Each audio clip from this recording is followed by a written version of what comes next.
বাংলাদেশের ঐতিহ্যবাহী জেলা টাঙ্গাইল পৌর উদ্যানে বাংলাদেশের ন্যায় ও ইনসাফ ভিত্তিক সমাজ কায়েমের লক্ষ্যে মহাবিশ্বের মহাবিশ্বয় আমাদের মালিক, আমাদের মনিব, মহান রব্বুল ইজ্জাত ওয়াল জালালের মুখের পবিত্র বাণী কোরআনে কারীম, ইন্নামাল মুমিনুনা আল্লাযীনা ইযা যুকিরাল্লাহু ওয়াজিলাত কুলুবুহুম।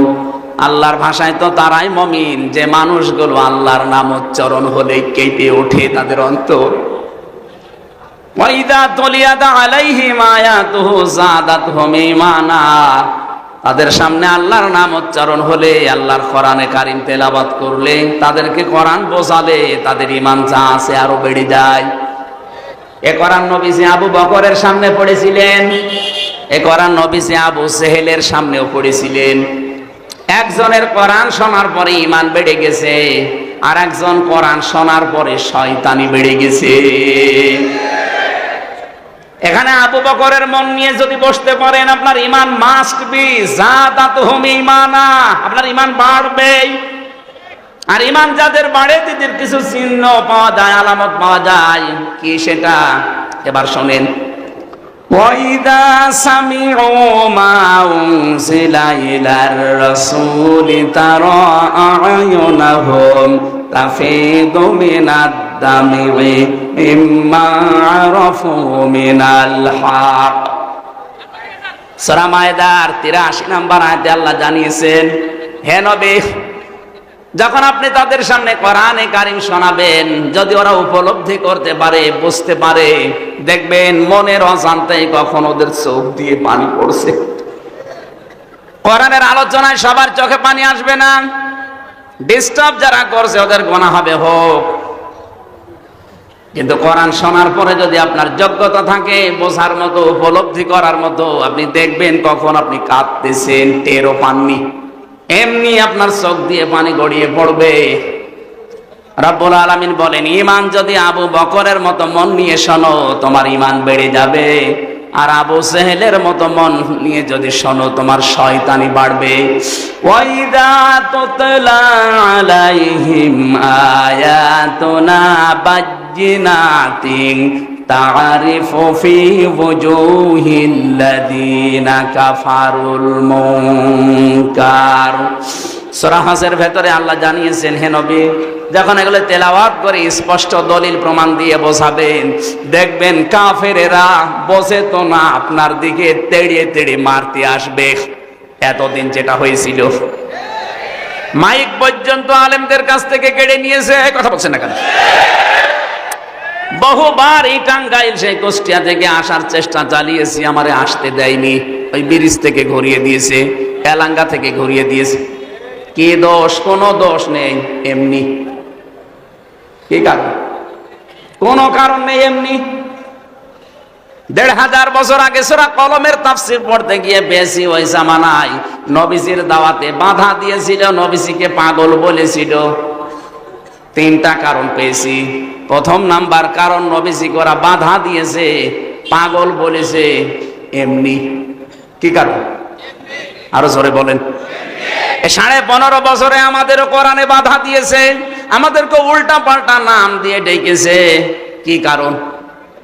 এমনি। বলেন, আরো জোরে বলেন। ওরা যেমন এমনি ছিল, 15.5 বছরে কোনো ভোট হয়নি, এমনি ছিল।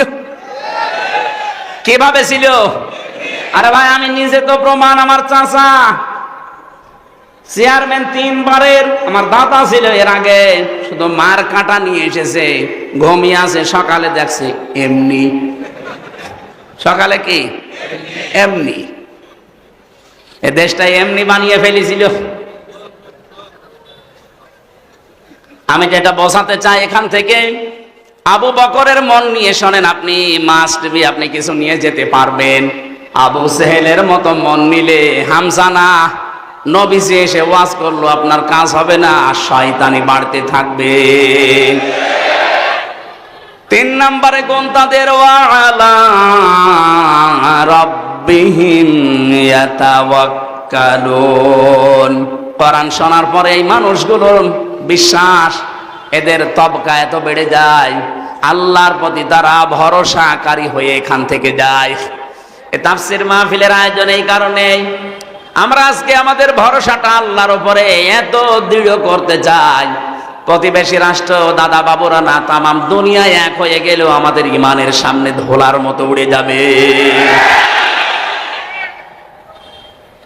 আমার ভাইরা, আমরা কোরআনে কারিমের 3 নাম্বার যে পয়েন্টটা শুধুমাত্র 2টা লাইন বলছে, কবরে যে কেউ যদি বলতে চান মান হাজার রাজুল, এই লোকটাকে আপনি যদি বলেন যে হাজা নাবিয়ুনা মুহাম্মাদুর রাসূলুল্লাহ সাল্লাল্লাহু আলাইহি ওয়াসাল্লাম, 2টা কাজ মাস্ট বি দুনিয়ায় আপনাকে দেখাতে হবে। আপনি এই কোরআনে কারিম পড়তে হলে যে কায়দা পড়েন, আলিফ বা তা সা থেকে ইয়া পর্যন্ত 29টা অক্ষরে, প্রতিটি অক্ষরে আমাদের ওই নবীর পরিচিতি আল্লাহ দিয়ে দিয়েছেন। আলিফ দিয়ে আহমদ, বা দিয়ে বাশির, তা দিয়ে মুত্তাকি, সা দিয়ে মুদ্দাসির, জিম দিয়ে জামিল, হা দিয়ে হামিম, খ দিয়ে খাতামান নবিয়্যিন। টান দিতে দিতে আপনি একেবারে শেষে যাবেন ইয়া ইয়াসিন। ইয়া হরফে নেদা, সিন মানে সাজ্জেদ। তাফসীরে কাবীরের ভেতরে সিন শব্দের 5টা অর্থ আল্লামা ফখরুদ্দীন রাজি রহমাতুল্লাহ আলাইহি দিয়েছেন। আল্লাহ পাক নিজে ঘোষণা দিচ্ছেন ইয়াসিন, হে নেতা। সিন মানে সাজ্জেদুল আলামিন, সিন মানে সাজ্জেদুল বাশার, সিন মানে সাজ্জেদুল কাউনাইন, সিন মানে সাজ্জেদুল মুরসালিন, সিন মানে সাজ্জেদুল আম্বিয়া। এর এক একটা অক্ষরের ভেতরে হাজার হাজার কথা আছে। যত গবেষণা করবেন তত নতুন জিনিস পাবেন। আমার আলোচনার বিষয় একটা, এই জন্য আমি শুধু ইঙ্গিত দিলাম। আজ যারা আল্লাহর ঘোষণা দেওয়া নেতা ইয়াসিন, বিশ্বনবীকে যারা নেতা মানেন না, অন্য কাউকে যারা নেতা মানেন, আপনি বিশ্বাস করতে পারেন কবরে যে আপনি ধরা খাবেন। কারণ নবীজিকে আল্লাহ দেখিয়ে বলবে মান হাজার রাজুল, এই লোকটাকে আপনি বলতে পারবেন না, বলবেন লা আদরি লা আদরি, আমার জানা নেই। যদি আপনি দুনিয়াতে বিশ্ব নবীর আদর্শে যারা চলে তাদেরকে নেতা মেনে চলতে পারেন, তাদের আদর্শ মতো চলতে পারেন, আপনি কবরে গিয়ে বলতে পারবেন হাজা নাবিয়ুনা মুহাম্মাদুর রাসূলুল্লাহ। আমরা তো এইটাই চাই, আপনি যেন ধরা না খান কবরে। কথা বলেন না কেন? আল্লাহ আমাদেরকে যেন বাঁচিয়ে দেন, দয়া করে বলেন আমিন। সূরা নাহাল, এটা আয়াতের তাফসীর করতে হলে 8-9টা বিষয় সামনে থেকে বলা লাগে। এর নামকরণ কি, এর ঐতিহাসিক প্রেক্ষাপট কি, এর বাংলা মাতৃভাষায় অর্থ কি হবে, এগুলো সব আলাদা আলাদা করে বলা লাগে। এর আগের আয়াত পরের আয়াতের সাথে সম্পর্ক কি, এগুলো তাফসীরের মূল নীতি, উসুলে তাফসীর।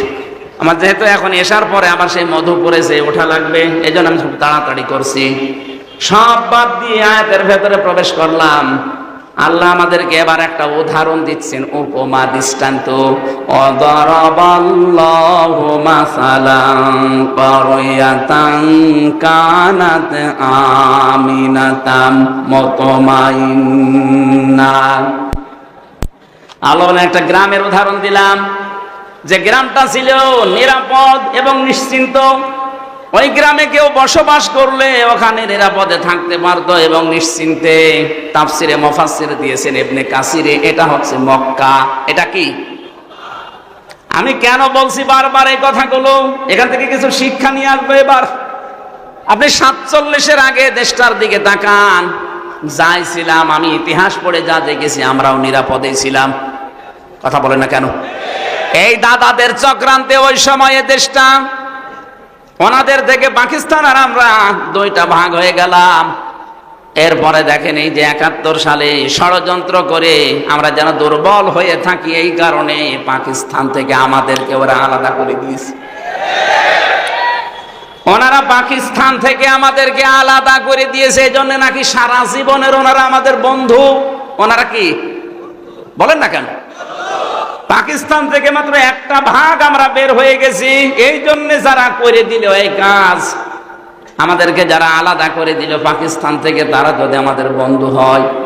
ডক্টর ইউনূস উনি চাচ্ছে 7 সিস্টারের মাধ্যমে ভারত যেন আরো 7 ভাগ হয়। আপনারা 1 ভাগ করে যদি বন্ধুর দাবি করেন, আমরা তো 7 ভাগ করে দেওয়ার চেষ্টায় আছি। আমরা কত বড় বন্ধু আপনি টের পাচ্ছেন? আরে ভাই, আপনি এক ভাগ করে যদি সারা জীবনে বলতে পারেন আমরা তোমাদের বন্ধু, আমরা কয় ভাগ করব? 7 সিস্টার, 7 ভাগ করার চেষ্টায় আছি। আপনার বড় বন্ধু আমরা।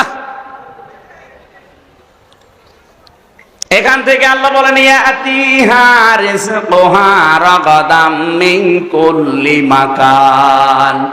বাংলাদেশ পাকিস্তান যখন এক ছিল আপনি দেখেছেন, আমাদের আশপাশ যে দেশ থেকে আল্লাহ বলেন ওই যে মক্কায় বিভিন্ন দেশ থেকে তাদের কাছে জীবন উপকরণ রিজিক যা লাগে সব আমি আল্লাহ ব্যবস্থা করে দিয়েছিলাম, এগুলো আসতো। ফাঁকা ফারাত বিয়ান ওমিল্লাহ। কিন্তু ওই দেশের যারা দায়িত্বে ছিল তখন তারা কুফরি আরম্ভ করলো আল্লাহর সাথে।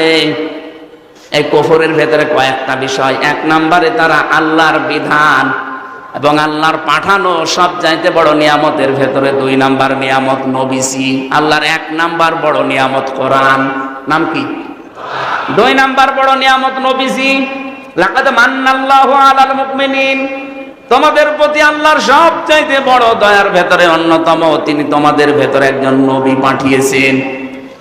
সেই নবীকে ওরা মিথ্যাবাদী বলেছে, নবীকে ওরা কাজ্জাব বলেছে, নবীকে ওরা পাগল বলেছে, মাজনুন বলেছে, এমনকি দেশ থেকে পর্যন্ত তাড়িয়ে দিয়েছে। কথা বলে না কেন?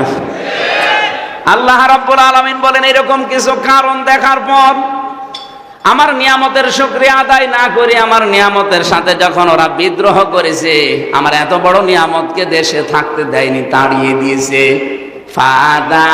ফাযাকাল্লাহু লিবাসাল জুই ওয়াল খাউফ। তখন আমি আল্লাহ ওদেরকে পোশাক পরিয়ে দিলাম স্বাদ চাকাতে, মজা চাকাতে, আচ্ছাদন করার জন্য। 1 নম্বরে দিলাম ক্ষুধা, 2 নম্বরে দিলাম ভয়। তাফসীরের ভেতরে দেখেছি ক্ষুধার ভয় আমার আল্লাহ এমন বেশি দিয়েছিলেন, ওরা পায়খানা পর্যন্ত গরম করে ওর সাথে মদ মিশিয়ে বড়ি বানিয়ে খেত। এত দুর্ভিক্ষ লেগে গিয়েছিল। নবীজি যখন তাড়িয়ে দেয়, আল্লাহর নবী তখন কাবা শরীফের দিকে ওই জায়গায় মুখ করে বলেছিলেন, কাবা, আমার বড় ইচ্ছা ছিল তোমার খেদমত করব, কিন্তু তোমার নিষ্ঠুর সন্তানরা আমারে থাকতে দিল না। হ্যাঁ, তবে আমি যাচ্ছি। আল্লাহ যাবার সময় তাকে সূরা কসসের 85 নম্বর আয়াতের শেষেরটা শুনিয়েছিলেন, লা রাদ্দুকা ইলা মাআদ। হে নবী, আপনাকে যেখান থেকে ওরা তাড়িয়ে দিল, লা এখানে আলেম আছে, লামে তাকিদ দিয়েছেন। আল্লাহ গ্যারান্টি দিয়ে বলেন, হে নবী, অবশ্যই আপনাকে আমি আবার এই জায়গায় ফিরিয়ে নিয়ে আসব। শুধু ফিরিয়ে নিয়ে আসবো না, সম্মানের সাথে নিয়ে আসবো। এই আয়াতের তাফসীরে আধুনিক মুফাসসির লিখেছেন, পৃথিবীতে যুগে যুগে যারা কোরআনের জন্য কষ্ট স্বীকার করে, বিতাড়িত হয়ে যায়, কণ্ঠাসা হয়ে থাকে, এই মানুষগুলোকে আল্লাহ যখন ফিরিয়ে নিয়ে আসে তখন সম্মানের সাথে নিয়ে আসে। এর বাস্তব প্রমাণ নবীজি নিজে যখন ফিরে এসেছিলেন বাদশাহ হয়ে। কি হয়ে? এই বাংলাদেশেও প্রমাণ আছে, মাওলানা আবুল কালাম আজাদ। এই কথা বলেন না কেন? বিতাড়িত হয়েছিলেন দেশ থেকে, পালিয়ে গিয়েছিলেন, তার নিজের দোষে না, কোরআন প্রচারের কারণে। আল্লাহ তাকে ফিরিয়ে নিয়ে এসেছেন সম্মানের সাথে। এখন মাওলানা আবুল কালাম আজাদ এসেছে, আসবে। উনি যদি জেলাতে আসে, জালেমরা আসবে, যে মানুষগুলো আসবে মহব্বত নিয়ে, তার চাইতে কোটি গুণ মানুষ আসবে মাওলানা আবুল কালাম আজাদ ওই যে লাল দাড়িওয়ালার কথা শুনতে। দ্বিতীয় মাসলা হচ্ছে, পৃথিবীতে কোরআনের বিপক্ষে অবস্থান যারা নেয়, এরা যদি একবার পালায়, এই পৃথিবীর ইতিহাস আল্লাহ কাউকে আর এই পৃথিবীতে ফিরিয়ে নিয়ে আসে না। আপনি তাকান চেঙ্গিস খানের দিকে, কথা বলছেন, লক্ষণ সেনের দিকে। পালিয়েছে আজ 805 বছর আগে পালিয়েছে, আজ পর্যন্ত ফিরে আসেনি। আর ওনার 3 মাস 5 দিন, 3 মাস 5 দিন না, 30 মাস 5 দিন পার হলো, আসবে না। কারণ ওর ছাতা কয় বছর করে মরিতে হবে। টার্গেট দিয়েছিল 41 সাল। আপনার কি আজরাইলের সাথে কন্টাক্ট ছিল নাকি? আমরা 1 সেকেন্ডের ভরসা পাই না। কথা বলে না কেন? আর আপনার 86 বছর বয়স, এত ভরসা কোথা থেকে পেলেন? ভরসা যারা দিয়েছিল তারা এখন চিকিৎসাও করাচ্ছে না। শুনলাম যে রোগ হয়েছে এখন আর চিকিৎসাও করাচ্ছে না, ওদের ভেতরে এখন দ্বন্দ্ব লেগে গেছে যে ছাতা থাকলে শুধু আমাদের সাথে গন্ডগোল, ও ছাতা মরে যাক, ওর চিকিৎসাও লাগবে না। কোরআনের বিপক্ষে অবস্থান নিয়ে যদি আপনি কণ্ঠাসা হয়ে পড়েন, যদি পালিয়ে যান, যদি বিতাড়িত হন, নির্বাসিত হন, জীবনে আর ফিরে আসতে পারবেন না, সে লাইন শেষ। নবীজিকে আল্লাহ গ্যারান্টি দিয়েছিলেন লা রদ্দুকা ইলা মাআদ, এটা নবী পর্যন্ত শেষ না, কিয়ামত পর্যন্ত এই আয়াতটা থাকবে। এজন্য আমরা যারা 15.5 বছরে কোরআনের জন্য কণ্ঠাসা হয়েছিলাম, এক পেশে হয়েছিলাম, বাড়ি থাকতে পারিনি, জেলে থেকেছি, দেশ থেকে চলে গেছে, এই মানুষগুলোকে আল্লাহ আবার প্রতিষ্ঠা দেবে সম্মানের সাথে। নবীজিকে আল্লাহ দেয়নি, নবীর উম্মত যারা তাদেরকেও দেবে, কিন্তু আপনি তো নবীর উম্মত না। কি আমি হাসি মানুষ নবীর উম্মত না? নবীর উম্মত না, এই জন্য বলছি। বিশ্ব নবী যেই দিন নবুয়ত পাওয়ার পরে বাড়িতে আসলেন, স্ত্রীকে বললেন আমাকে ঢেকে দাও, আমি ভয় পেয়েছি। জাম্মিলুনি ইয়া খাদিজা, আমার জীবনের ওপর আমার আশঙ্কা হচ্ছে আমি যেন মারা যাব। হযরতে খাদিজা ওই দিন 5টা কথা বলেছিলেন। তার 2 নম্বরে তিনি বলেছিলেন ইন্নাকা লা তাসিলুর রহিমা ওয়া তাহমিলুল কাল্লাহ। হে আমার স্বামী আবুল কাসেম, ভয় পাবেন না, আপনি তো রক্তের সম্পর্ক ঠিক রাখেন, আপনি ভয় পান কেন? দুনিয়ায় যারা রক্তের সম্পর্কগুলো ঠিক রাখে তাদের কোনো ভয় নেই। কি করলেন 15.5 বছরে? আমরা আপনার আত্মীয় স্বজন ছিলাম না? কথা বলছেন না? আপনি মিলান যে কোনো কায়দায় আমরা আত্মীয় স্বজন ছিলাম, এই জন্য কেউ ভাবি, কেউ আপা, কি বলতাম না? আমরা আপনাকে আপা বলে ডাকতাম, আর রংপুরের বিভাগের লোক আপনাকে ভাবি বলে ডাকত। কেউ কেউ মানুষ কন্যা নাম দিয়েছিলাম। এত রকমের সম্পর্ক আপনাদের সাথে আমাদের। কি করলেন আত্মীয়র সম্পর্কগুলো? একটাও ঠিক রাখেননি। যে কয়টা ঠিক ছিল সেই কয়টাও শেষ করে ফেলেছেন। অন্তত ফরিদপুরে বিয়ে দিয়েছিলেন মেয়েটার, সেখান থেকেও মেয়েটা বাদ দিয়ে নিলেন, সেই রক্তের সম্পর্ক শেষ। কার সাথে সম্পর্ক আপনার ঠিক আছে? তাহলে রক্তের সম্পর্ক যারা নষ্ট করে তাদের ভেতরে ভয় ঢুকিয়ে দেন কে? বলেন। এত ভয় পেয়েছে দুপুরে খাবার খাবে সে সময় পায়নি। দ্বিতীয় শব্দটা কি বলেছিলেন? তাহমিলুল কাল্লাহ। আপনি ভয় পান কেন? আপনি তো মানুষের বোঝা বহন করেন। তাহলে দুনিয়াতে কেউ দুঃখের বোঝা, কষ্টের বোঝা, ঋণের বোঝা বহন করেন, এই জন্য আপনার ভয় নেই। আজ বাস্তবতা এইটা। আপনি পালিয়ে গেলেন, এত বোঝা আমাদের দিয়ে গেলেন কোন কারণে? এই দেশে আজ কত কষ্টের বোঝা মানুষের, এক কথা বলেন না কেন? কত দুঃখের বোঝা। এই যে 2780 জন মানুষ এখন হাসপাতালের বেডে কাতরাচ্ছে। এই বৈষম্য বিরোধী ছাত্র আন্দোলন করতে গিয়ে 2780 জন, কেউ হাত হারিয়েছে, কেউ পা হারিয়েছে, কেউ চোখ হারিয়েছে, কেউ অন্ডকোষ হারিয়েছে। এই মানুষগুলো তার পরিবারের কাছে, মা বাবার কাছে, ভাই বোনের কাছে, এরা বোঝা না? এই বোঝাটা দিয়ে গেলেন তো আপনি। চলে যখন যাবেন, আর কয়দিন আগে যেতে পারলেন না? চলে যদি যাবেন, এতগুলো বোঝা দিয়ে গেলেন কেন? এদেরকে এখন কে টানবে? তার মা বাবা কিভাবে টানবে? তার ভাই বোন, তার স্ত্রী স্বজন, এমনকি সমাজের লোক, দেশের লোক। এতটুকু বোঝা দিয়ে গেলেও হয়তো না। আজকে ডক্টর ইউনূস বলেছে দেশটাকে হাসিনা একেবারে শেষ করে দিয়েছে।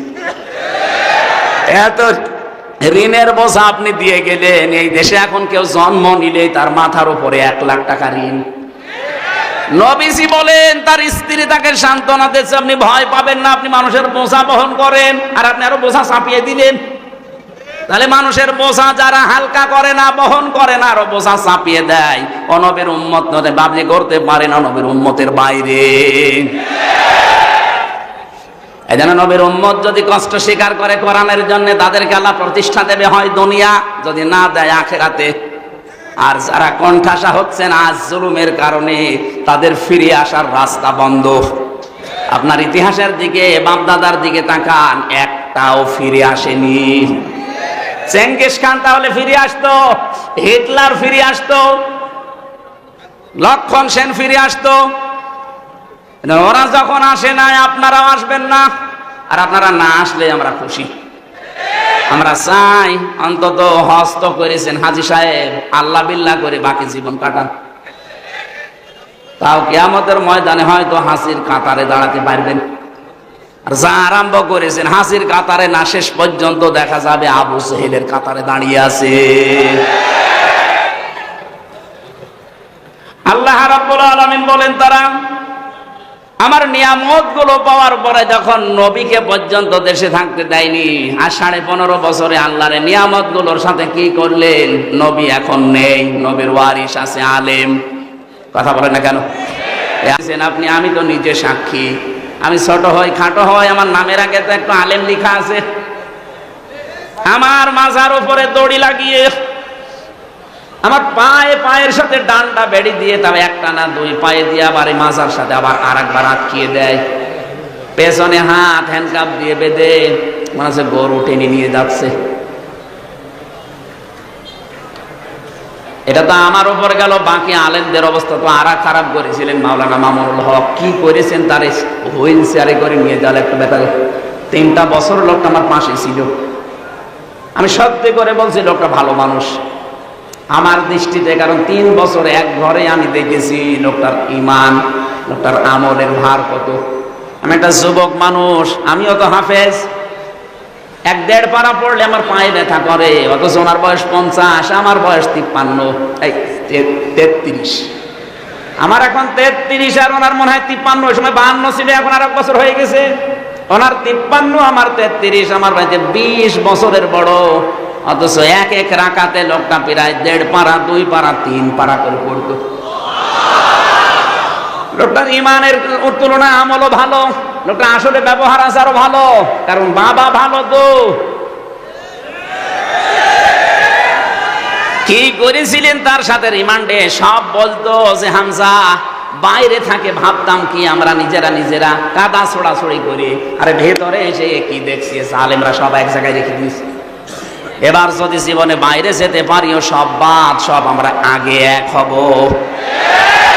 চেষ্টা চালাচ্ছে, কিছু কিছু ফেউলে গিয়ে আছে পেছনে, যারা এতদিন মুনাফিকি করেছে, যারা কওমি জননী নাম দিয়েছে, তাদের কারণে পেরিয়ে দিচ্ছে না। কত বড় মানুষ, মানে বিবেক কত মরে গেলে এরকম একটা জালেমকে কওমি জননী দিতে পারে। এত দুর্নীতি করেছিল এই দেশে, 350 এমপি তো পালিয়েছে, জাতীয় মসজিদের ইমাম পর্যন্ত পালিয়ে গেছে। কয়েকদিন পরে আবার এসেছিল জোর করে দখল করার জন্য, জনগণ জোতা দিয়ে পিটিয়েছে। পরের দিন আবার স্ট্যাটাস দিয়েছে, জোতা মেরেছে তাই কি আমার গায়ে লাগি। আরে শয়তান, তোর গায়ে লাগা লাগবে? মানুষ কত নিচে নামতে পারে।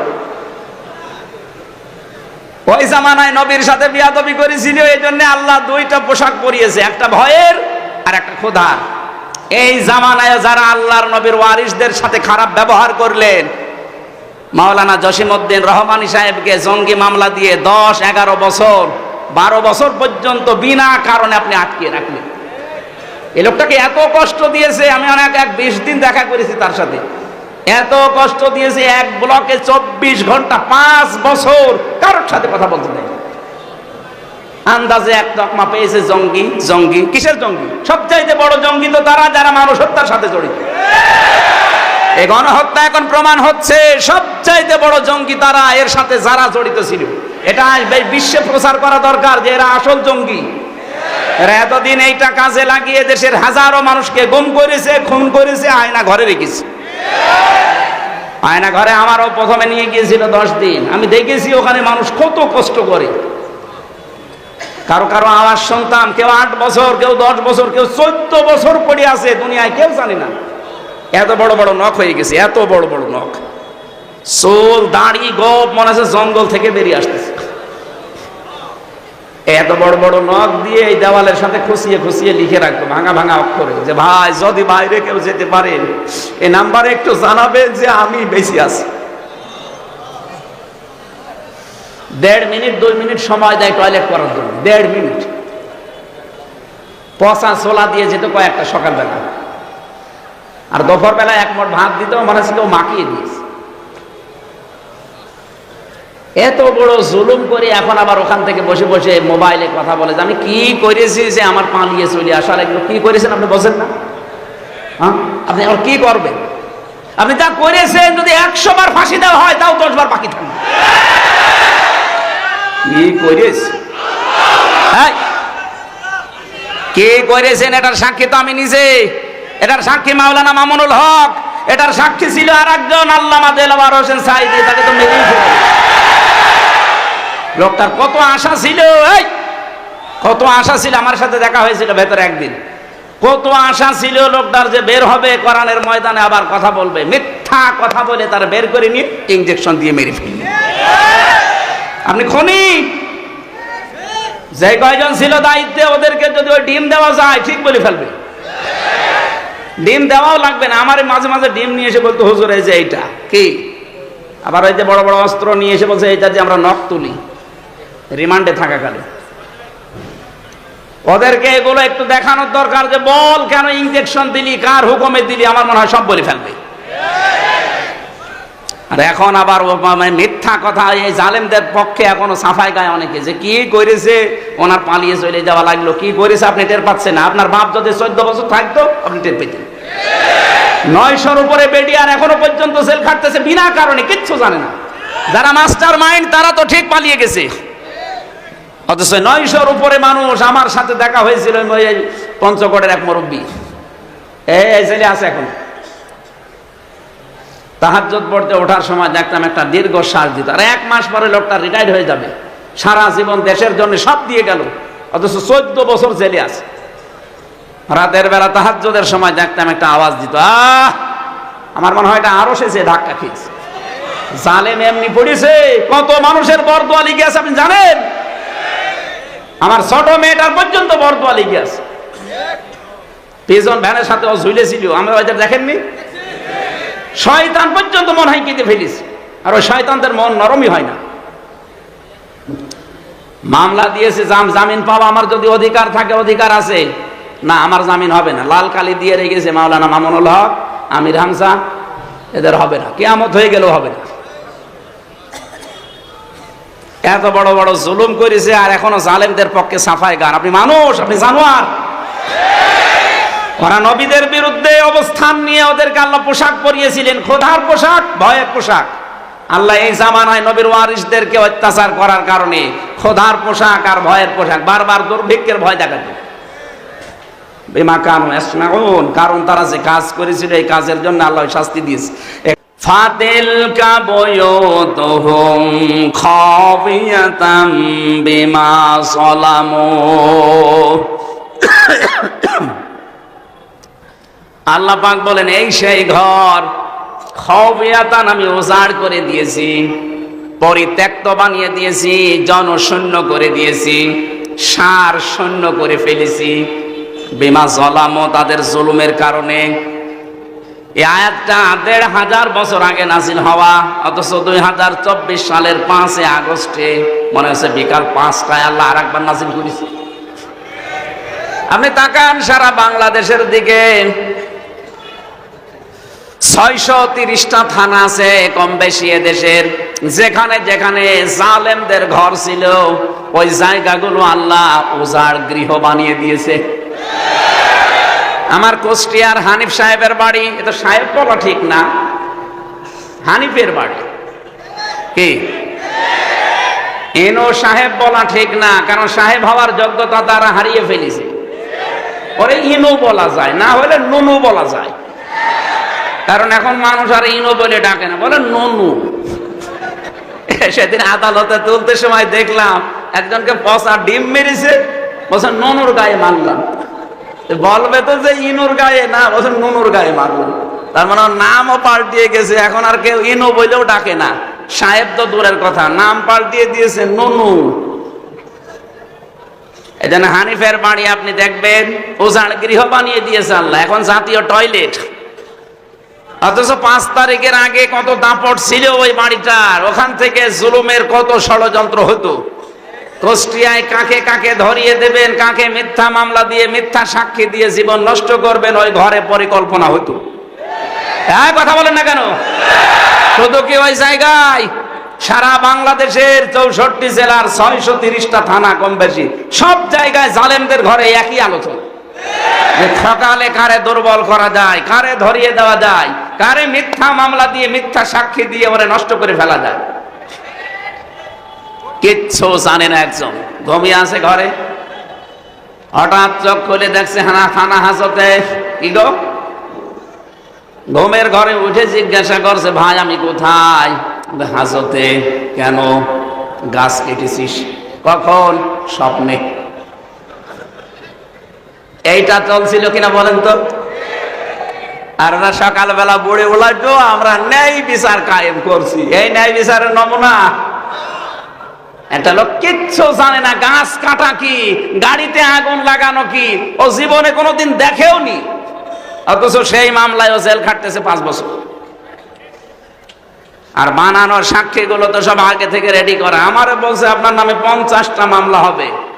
আমি বললাম যে স্যার আপনি কি মামলা বানাবেন? আচ্ছা মামলা সব আমাদের রেডি করা আছে, শুধু নাম লিখে দেব। কি চলছিল দেশে আপনি টের পাচ্ছেন? এইরকম একটা পাথর আল্লাহ নামিয়ে দিয়েছেন, আর এই জুলুমের জায়গাগুলো আল্লাহ খওফিয়াতান বানিয়ে দিয়েছেন, যে একেবারে সার শূন্য পরিত্যক্ত বানিয়ে দিয়েছেন। সবচাইতে বড় জুলুমের সিদ্ধান্ত যেখান থেকে হতো, ওই বাড়িটার দিকে তাকান, মানুষ এখন জামাতবদ্ধ হয়ে যে পোশাক পরছে।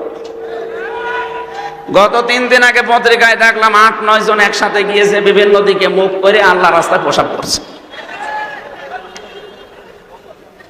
এমনি এমনি এগুলো হয়নি, বিমা জলামো, তাদের জুলুমের কারণে আল্লাহ এগুলো করেছে। এই কথা বলেন না কেন? জুলুম করার পরে মানুষগুলো উল্লাস করত।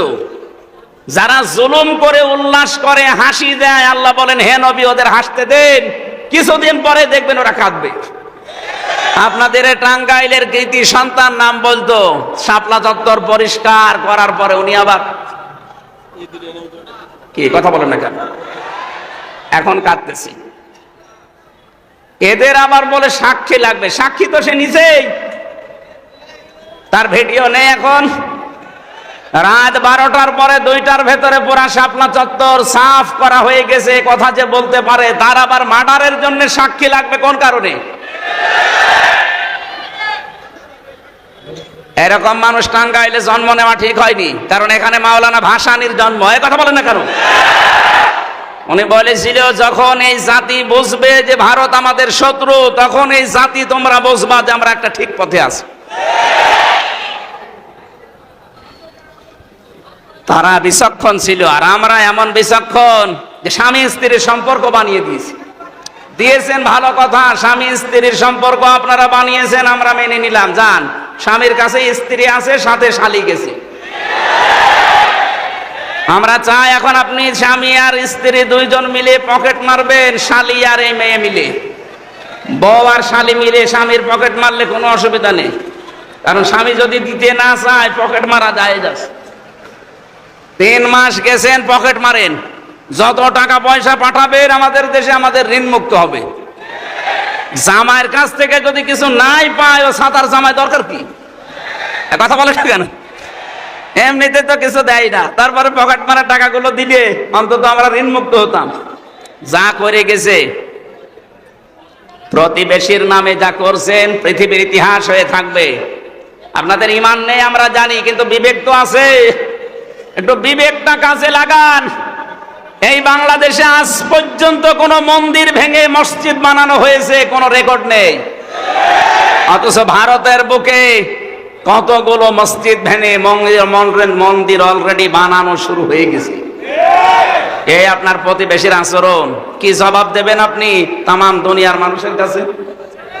গুজরাটে এতগুলো মানুষকে হত্যার সাথে আপনারা জড়িত, এখনো পর্যন্ত ফিলিস্তিনে মানুষ মরছে, এখনো পর্যন্ত কথা বলছেন না কেন? না, এগুলো সীমা লঙ্ঘনকারীকে আমাদের যিনি মালিক, আপনারা যাকে উপরওয়ালা বলেন, আমরা মালিক বলি। আমাদের আল্লাহ সীমা লঙ্ঘনকারীকে পছন্দ করেন না। ইন্নাল্লাহা লা ইউহিব্বুল মুতাদিন। আপনারা থামবেন, নয়তো হাসি যা আরম্ভ করেছেন অট্ট হাসি, হাসি কিন্তু বেশি দিন থাকবে না। আমি আজকে সকালে একটা টক শো শুনছিলাম কলকাতার, 45 মিনিট, ওখানে প্রায় 7 জন ওরা সব উদ্রেক প্রকাশ করছে, সব আতঙ্কে আছে। বাংলাদেশে শুধু কিছু আলেমরা হুঙ্কার দিয়েছে যে কয়েকটা কর্মসূচি সরকার হাতে নেন, দেখেন ঠান্ডা হয়ে যাবে। মুশরিক যারা তারা, ওরা এত ভয় পেয়েছে, বলছে আমাদের 7 সিস্টার আবার হারিয়ে যায় কিনা। হারিয়ে না, সত্যি খান খান হয়ে যাবে। ডক্টর মোহাম্মদ ইউনূস ক্ষমতা পাওয়ার পরে প্রথম কথা এইটা, যে এই দেশকে যদি কেউ অস্থিতিশীল করার চেষ্টা করে তাহলে তার দেশের 7 সিস্টার স্থায়ী থাকবে না। আমরা আশা করব আপনারা প্রতিবেশীর মতো থাকবেন। এদেশের সবাই আপনাদের কাছে সমান, কেন একটা দলকে আপনারা টানবেন? এদেশে কে ওনারাই শুধু, আমরা মানুষ না? কথা বলেন না কেন? এই জন্য আমরা আপনাদেরকে উত্তম প্রতিবেশী দেখতে পাই, যদিও এটা আশা করা ভুল। কারণ যারা খনিকে আশ্রয় দেয়, গণহত্যার সাথে ওনারা জড়িত, এটা প্রমাণ হয়ে গেছে। এতদিন পর্যন্ত যাদের নামে মিথ্যা মামলা, ধর্ষণ বলেন আর হত্যা বলেন আর আগুন লাগানো বলেন, এই মামলা দিয়ে যাদেরকে ফাঁসি দিয়ে দিলেন, এদের নামে সাক্ষী ছিল না। কারণ সাক্ষী দিতে হয় দেখে দেখে, তারা সব শুনে শুনে সাক্ষী দিয়েছে। কথা বলে না কেন? জন্ম নিয়েছে 75-এ, সাক্ষী দিচ্ছে 71-এ। ও মায়ের পেটেও আসেনি, সাক্ষী দিল কি করে? কিন্তু এখন যাদের নামে গণহত্যার মামলা, এ মানুষগুলোর কিন্তু সাক্ষী শোনা না, সব দেখা সাক্ষী। ভিডিও ফুটেজ আসে না। আমারে যদি মিথ্যা মামলা দিয়ে আপনি 3টা বছর জেল খাটাতে পারেন, 160টার উপরে অলরেডি মামলা হয়ে গেছে। 1.5 বছর করে এক একটা মামলায় যদি রায় হয়, কব্বরে চলে যাবে। সুতরাং ওখানে বসে বসে জেলা আমির যেটা বলছিলেন, ষড়যন্ত্র করবেন না। আর আমরা পাগল, ষড়যন্ত্রে পা দিতে যান কোন কারণে? ওদের ষড়যন্ত্র পা দেওয়া যাবে না। আমি এসপি সাহেবের কাছে আজকে কথা বললাম, উনি বলছিল মানুষকে জানাবেন এই দেশে বিভিন্ন ইস্যু তৈরি করে যারা বাইরের দেশ থেকে এদেশকে অশান্ত করার জন্য উস্কানি দিচ্ছে, তাদের উস্কানিতে যেন কেউ এই ফেসবুকের ফাঁদে পা না দেয়। আমরা সব ঠিক আছি, কিছু মানুষ উশৃঙ্খল আছে, সবাই তো এক না। এগুলো ঠান্ডা হয়ে যাবে ইনশাআল্লাহ। ওরা মনে করছে আমরা দুর্বল হয়ে গেছি। আরে ভাই, যেদিন পড়েছি ইন্না সলাতি ওয়া নুসুকি ওয়া মাহইয়ায়া ওয়া মামাতি লিল্লাহি রাব্বিল আলামিন, সেদিনে জীবন আল্লাহকে দিয়ে দিয়েছি। আপনি তো আল্লাহকে জীবন দেননি, এজন্য আপনার ভয়। আমাদের কোনো ভয় নেই, অন্তত এদেশে যারা একামতে দিনের কর্মী। এদেশের কর্মী হতে হলে আগে এটা বলা লাগে যে ইন্না সলাতি ওয়া নুসুকি। নুসুক মানে শুধু কোরবানি না, নুসুক মানে জীবন পর্যন্ত।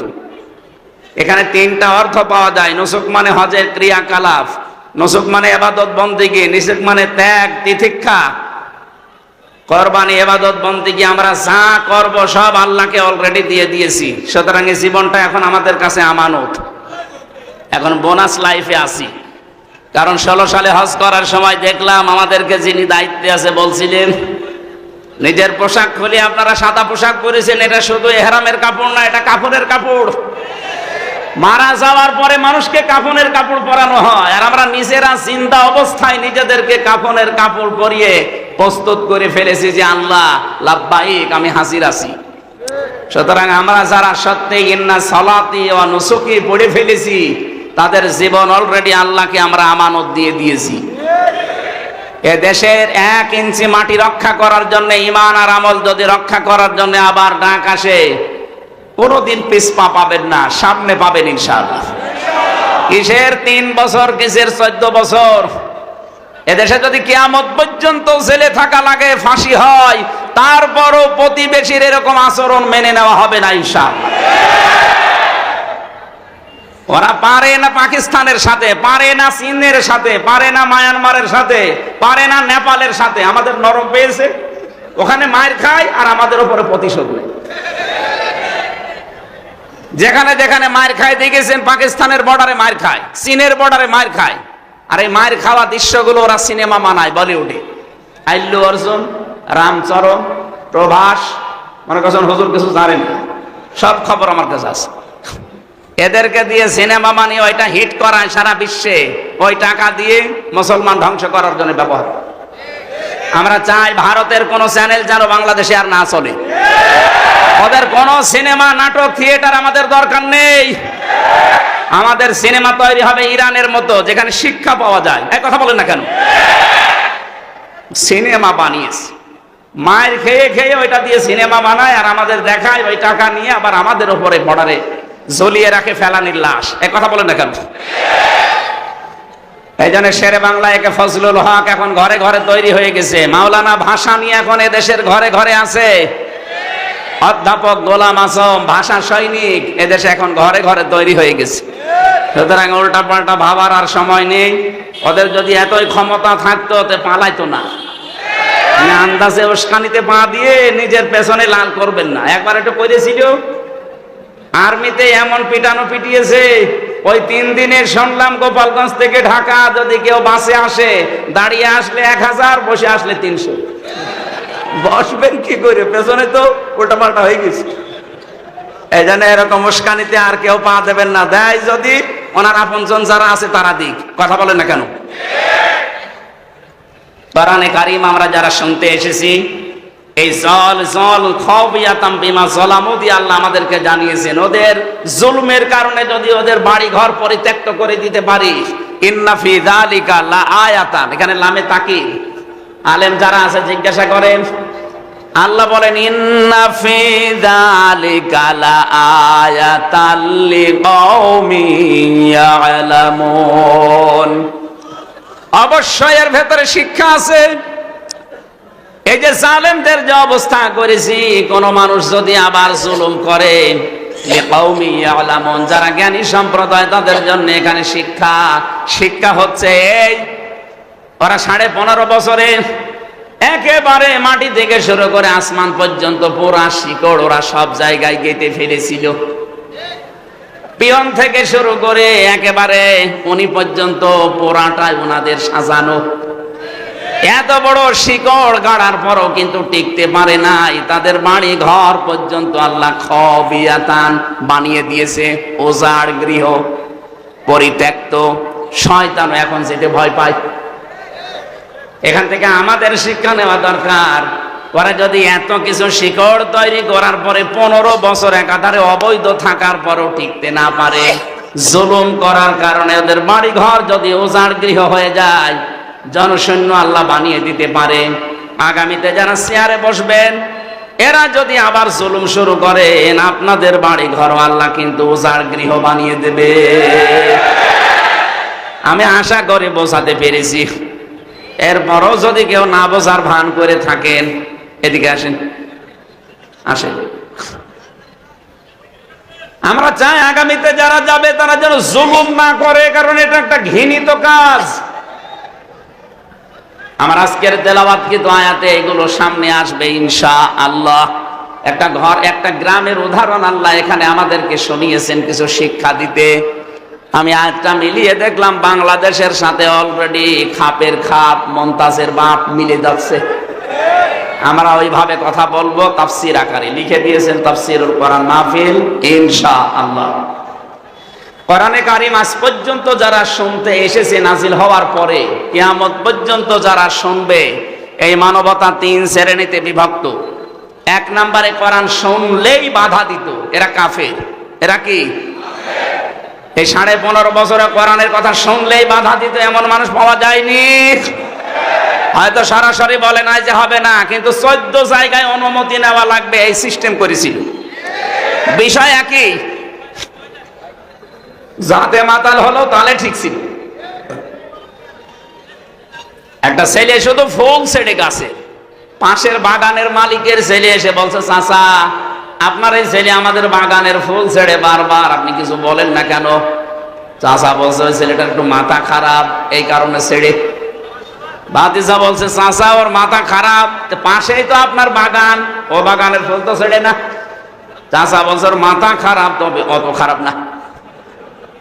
ওরা যাতে মাতাল হলো তালে ঠিক ছিল। দেখেছেন 96% মুসলমান এখানে একবারে বলে না যে না কোরআনের অনুষ্ঠান হবে না, কিন্তু যেন না হতে পারে এই জন্য 14 জায়গায় পারমিশনের ব্যবস্থা করেছিল। কেউ যাবেও না 14 জায়গায়, কোরআনের কথা শুনবেও না। আলহামদুলিল্লাহ পাথরটা সরে যাওয়ার কয়েকদিন পরেই এদেশের গোয়েন্দা বিভাগের সর্বোচ্চ যিনি দায়িত্বে আছেন আমার হোয়াটসঅ্যাপে কল দিয়েছিল। আমার বলছে, হুজুর বাংলাদেশের 56,000 বর্গ মাইলের যেখানে ইচ্ছা কোরআনের কথা বলবেন, কারো অনুমতি নেওয়া লাগবে না। যদি কেউ একটু উসবিস করে বাধা দেয়, শুধু আমারে জানাবেন, ওর ঠ্যাং ভেঙে ফেলবো। আমি বললাম, স্যার আপনি এতদিন ছিলেন কোথায়? আমি নতুন দায়িত্ব পেয়েছি, আমি একজন মুসলমান, মুসলমানের দেশে অন্যান্য ধর্মের কথা বলতে যেমন কোনো বাধা নেই, 96% মুসলমানের দেশে আল্লাহর কোরআনেও কোনো বাধা থাকবে না। কোরআনে কারিম শুনলেই বাধা দেয়। 1 নম্বরে আল্লাহ জানিয়েছেন এরা কাফের, সূরা হামিম সেজদা 26 নম্বর আয়াতটা দলিল। 2 নম্বরে কোরআন শুনতে আসে, বিশ্বাসও করে, কিন্তু যখন দেখে যে এগুলো আমার সাথে মিলছে না, তখন আস্তে করে কেটে পড়ে। এর নাম মুনাফিক। এর নাম বলেন সূরা নিসা 61 নম্বর আয়াতে এই তথ্য আছে। এখানে যারা এসেছেন অধিকাংশ মানুষ আমরা বিশ্বাস করছি কোরআন আল্লাহর কিতাব। কোরআন কার কিতাব? হামজা এসেছে কুষ্টিয়া থেকে, ও বানিয়ে বলবে না, যা বলবে কোরআন থেকে বলবে, এইটাও বিশ্বাস করে। কিন্তু যখন দেখে যে না একই বলছে, তো আমার সাথে মিলছে না, তখন আস্তে করে পেছন দিক থেকে কেটে পড়বে। দেখেন কোনটা ওঠে, ওই যে একটা চলে যাচ্ছে। শুধু পোশাক পায়খানার বিড়ি খাওয়া বাদ দিয়ে কেউ যেতে পারবেন না। বিড়ি খাওয়ার নেশা যদি খুব লাগে, খেয়ে চলে আসবেন, কিন্তু একেবারে চলে যাবেন না, খেয়ে আবার চলে আসবেন তো? বলছে ইনশাআল্লাহ, তার মানে ও খাবে। কি জেলায় আসলাম না, এটা ছেড়ে দেওয়া দরকার ভাই। ছাগলেও খায় না এটা, আর আপনি খান। আপনি ছাগল, আশা করছি ছেড়ে দেবেন, ওই বদ অভ্যাস বাদ দেবেন। তাহলে মুনাফিক হচ্ছে তারা যারা কোরআনে কারিম শুনতে আসে, বিশ্বাস করে, কিন্তু যখন নিজের সাথে দেখছে না এগুলো তো মিলছে না, আস্তে করে কেটে পড়বে। আমি ছেড়ে যাওয়ার আগে একবার খুলনা, ওটা রূপসা থানায় এক মাহফিলে সভাপতি আমার কানের কাছে এসে বলছে, হুজুর এখানে রাজনৈতিক দলের বিভিন্ন লোকজন আছে, আপনি মাটির নিচের ওয়াজ করেন। ঠিক আছে, তো মাটির নিচে সর্বপ্রথম প্রশ্ন হবে মার রব্বুকা, তোমার রব কে? এই প্রশ্নের জবাব যদি কেউ দিতে চায়, তাহলে দুনিয়ায় তার 5টা জিনিস মানা লাগবে। কয়টা বলেন না কেন? 1 নম্বরে রব মানে সৃষ্টিকর্তা হিসাবে আপনি কাকে মানবেন? 2 নম্বরে রব মানে মাবুদ, যিনি ইবাদত পাওয়ার যোগ্য। 3 নম্বরে রব মানে আইনদাতা। 4 নম্বরে রব মানে অভিভাবক।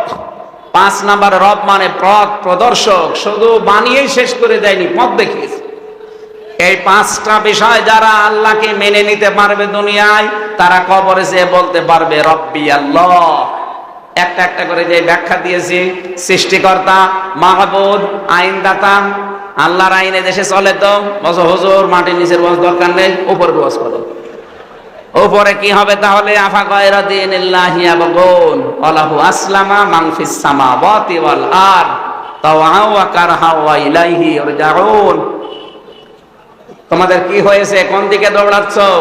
তোমরা কি আল্লাহর দ্বীন বাদ দিয়ে অন্য কোনো কিছু তালাশ করো? অত থাকতে হবে দুনিয়ায়।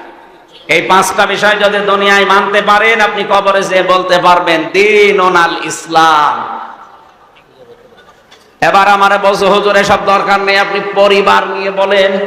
পরিবার নিয়ে মানে কবরে নেই, জমিনে নেই। পরিবারটা কোন জায়গায়? পরিবার জমিনে না। বলছে থাক, পরিবার নিয়ে বলেন। স্বামী স্ত্রীর গন্ডগোল কেন হয়? এইটা ঠিক আছে না?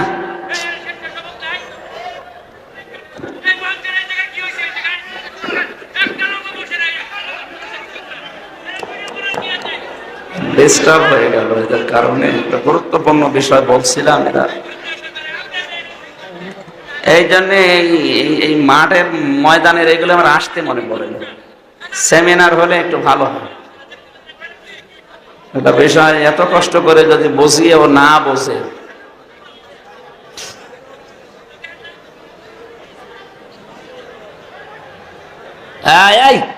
এখান থেকে আসেন, ও সেখানে যা করে করুক, কথা বলা যাবে না ভাই, এমনি সময় নেই। বসেন বসেন বসেন। বিশ্ববিদ্যালয়ে দেখতাম 45 মিনিট 50 মিনিট ক্লাস নেওয়ার পরে 4-5টা প্রশ্ন করত যে আপনি আসলে বুঝেছেন কিনা। তা আমি যে আধা ঘন্টা 1 ঘন্টা কথা বলবো, এরপরে যদি 2টা প্রশ্ন করি, একটাও যদি জবাব দিতে না পারে, তা আমারে বেকার খালি বকবক করা হবে না? আপনি কবরে যে বলতে চাচ্ছেন যে আমার রব আল্লাহ, আমার রব্বুকা রব্বি আল্লাহ, বলতে পারবেন না? 5টা বিষয় দুনিয়ায় মানা লাগবে। মা দিনুকা, তোমার দিনটি বলতে পারবেন না।